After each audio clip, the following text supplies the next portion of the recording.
बिस्मिल्लाहिर्रहमानिर्रहीम। अस्सलाम वालेकुम स्टूडेंट्स। इस वीडियो में हम सस्पेंस अकाउंट की एक एग्जांपल देखेंगे। एग्जांपल है show how each of the following errors would affect trial balance agreement. ये 7 टाइप्स के एरर्स हैं, इनको हम वन बाय वन देखेंगे कि कैसे ये करेक्ट होंगे और ये किस तरह अफेक्ट करते हैं ट्रायल बैलेंस पे। और ये फॉर्मेट दिया गया, use the following format for your answer. आपने अब आंसर्स के लिए इसको फॉलो करना है, ये फॉर्मेट को। इसमें चार दी गई हैं कॉलम्स, 4 कॉलम्स दिए गए हैं और 7 रोज़ दी गई हैं। अब हमने वन बाय वन देखेंगे कि कौन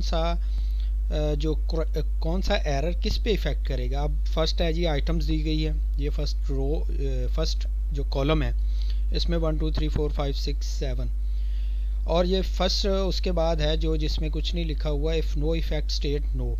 अगर इफ़ेक्ट नहीं कर रहा तो हम इसमें किसी डेबिट या क्रेडिट पे इफ़ेक्ट नहीं कर रहा ट्रायल बैलेंस के, तो हम उसमें लिखेंगे नो इफ़ेक्ट, सिंपल।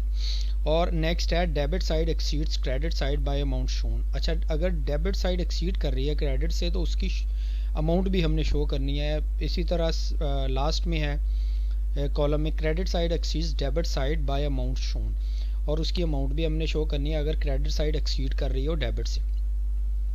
तो हम इसको वन बाय वन देखते हैं 7 एरर्स को।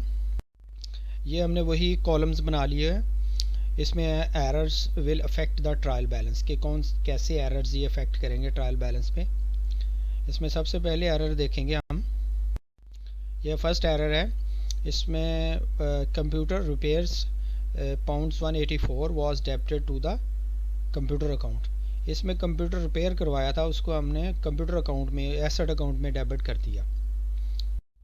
इसमें नो इफ़ेक्ट आएगा क्योंकि कंप्यूटर रिपेयर्स जो रिपेयर्स का होता है वो भी हम डेबिट करते हैं और जो कंप्यूटर अकाउंट है एसेट अकाउंट उसको भी हम डेबिट करते हैं। तो इट मीन्स के डेबिट किया। अब उसमें सिर्फ वही होगा, उसमें अकाउंट नेम की होगी उसमें मिस्टेक, उसमें कोई ये डेबिट और क्रेडिट साइड पे कोई इफ़ेक्ट नहीं होगा ट्रायल बैलेंस की। No effect because computer repairs and computer account both will be debit, दोनों भी डेबिट होंगे। नेक्स्ट एरर है हमारे पास second, £819 discount received credited to the discount allowed account. Discount received था, हमने उसको क्रेडिट कर दिया डिस्काउंट अलाउड अकाउंट में। इसमें £819 हैं, इसमें इफ़ेक्ट नहीं होगा, नो इफ़ेक्ट होगा।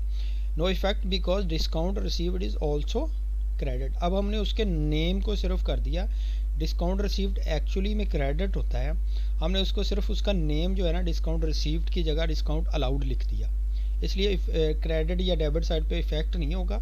सिंपली हम उसके नेम को हमें करेक्ट करना पड़ेगा, उसके जो एरर ऑफ प्रिंसिपल है, मीन्स के अकाउंट कोई और हमने सेलेक्ट कर लिया, हमने डिस्काउंट रिसीव्ड सेलेक्ट करना था, डिस्काउंट अलाउड सेलेक्ट कर लिया। क्योंकि डिस्काउंट रिसीव्ड जो है इनकम अकाउंट होता है, हमने उसकी जगह एक्सपेंस अकाउंट सेलेक्ट कर लिया, लेकिन किया हमने उसको भी क्रेडिट ही है, ये भी क्रेडिट होना था। नेक्स्ट एरर है हमारे पास थर्ड है, inventory at cost under valued bye £1100। अब इन्वेंट्री अंडर वैल्यूड की है जो क्लोज की थी हमने, इसमें इफेक्ट नहीं होगा, no effect because closing inventory is not in the trial balance. Closing inventory हम क्लोज करेंगे जब उसमें अगर एरर होगा तो ट्रायल बैलेंस में उसका इफेक्ट नहीं होगा, क्योंकि हमने जब क्लोज करनी है तो ट्रायल बैलेंस के क्लोजिंग इन्वेंट्री ट्रायल बैलेंस के बाद आती है, इसलिए इस पर कोई इफेक्ट नहीं होगा इसका। नेक्स्ट एरर है £145 commission received was debited to the sales account. हमने कमीशन रिसीव किया था, उसको डेबिट कर दिया सेल्स अकाउंट में, तो इसमें होगा इफेक्ट।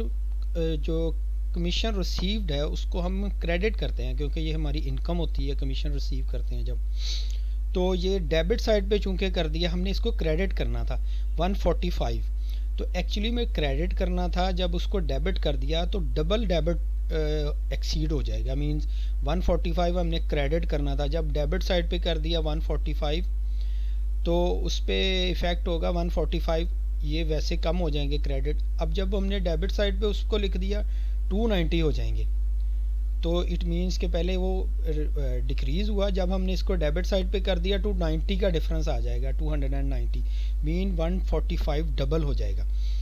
डेबिट साइड पे, तो इसको हम फिर अगर 145 को 290 को क्रेडिट करेंगे, देन इसको एक तो नल एंड वॉइड करने के लिए, दूसरा इसको एक दफ़ा हम क्रेडिट करने के लिए, एक्चुअली क्रेडिट करने के लिए कमीशन रिसीव्ड को, वो तो जब एरर हम करेंगे करेक्ट देन होगा। अब ये है कि डेबिट एक्सीड करेगा 290 से। नेक्स्ट एरर है drawings 94 pounds credited to the capital account. अब डेबिट हमने ड्राइंग अकाउंट को क्रेडिट कर दिया कैपिटल अकाउंट में, इसका इफ़ेक्ट क्या होगा, तो क्रेडिट साइड एक्सीड कर जाएगी 94 मल्टीप्लाई 2 से, मींस कि जब हमने ड्राइंग्स चूँकि डेबिट होती है, अब जब हमने क्रेडिट कर दी इट मींस कि डबल उसका हो जाएगा 94 का, 188 से एक्सीड करेगा क्रेडिट साइड। तो चूँकि ड्राइंग्स जो है ना कैपिटल को कम करती है, हमने क्या किया, क्रेडिट कर दिया कैपिटल को और इंक्रीज़ कर दिया, इट मींस 188 जो एक्सीड करेगा क्रेडिट साइड। नेक्स्ट एरर है हमारे पास 6 cheque paying 317 pounds to T Burnett entered in the cash book but not in the personal account। हमने पर्सनल अकाउंट में उसके रिकॉर्ड नहीं किया, उस कैश बुक में रिकॉर्ड हो गया, उसमें ओमिट हो गया। अब क्रेडिट साइड 317 पाउंड से एक्सीड कर जाएगी क्योंकि हमने क्रेडिट कर दिया हुआ है बैंक को या कैश को, तो क्रेडिट कर दिया क्योंकि हम जब पे करेंगे तो जाहिर है उसको क्रेडिट करेंगे बैंक या कैश को, लेकिन उसको लाइबिलिटी चूँकि डिक्रीज़ हुई थी उसको हमने डेबिट करना था, वो कम्प्लीटली ओमिटेड हो गई, तो इट मीन्स कि क्रेडिट एक्सीड कर जाएगा और डेबिट उससे कम हो जाएगा, तो क्रेडिट एक्सीड करेगा 317 से।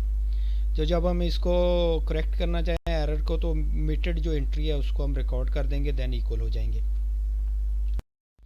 नेक्स्ट है cheque 212 pounds from J Air creditor to the J Hare. जो जे हेयर था और इनके सिर्फ डिफरेंस है इसमें HARE और HAIR, हेयर इतना डिफरेंस है, तो हमने उसको रॉन्गली उसमें क्रेडिट कर दिया, चेक लिया उसके और क्रेडिट कर दिया। अब हम इसको करेक्ट करने के लिए क्या करेंगे, कुछ नहीं, इसमें इफ़ेक्ट नहीं होगा क्योंकि हमने सिर्फ उसके नेम का डिफरेंस आया, उसमें हमने वो क्रेडिट तो किया ही था, उसमें करेक्ट एंट्री तो करेक्ट की है हमने, इसमें कोई डेबिट और क्रेडिट साइड पे इफ़ेक्ट नहीं होगा, लेकिन हम उसको रॉन्ग करेक्ट करने के लिए उसके नेम को करेक्ट सिर्फ करेंगे और इसमें ट्रायल बैलेंस में इसका कोई डिफरेंस नहीं आएगा और इस पर कोई इफ़ेक्ट नहीं होगा।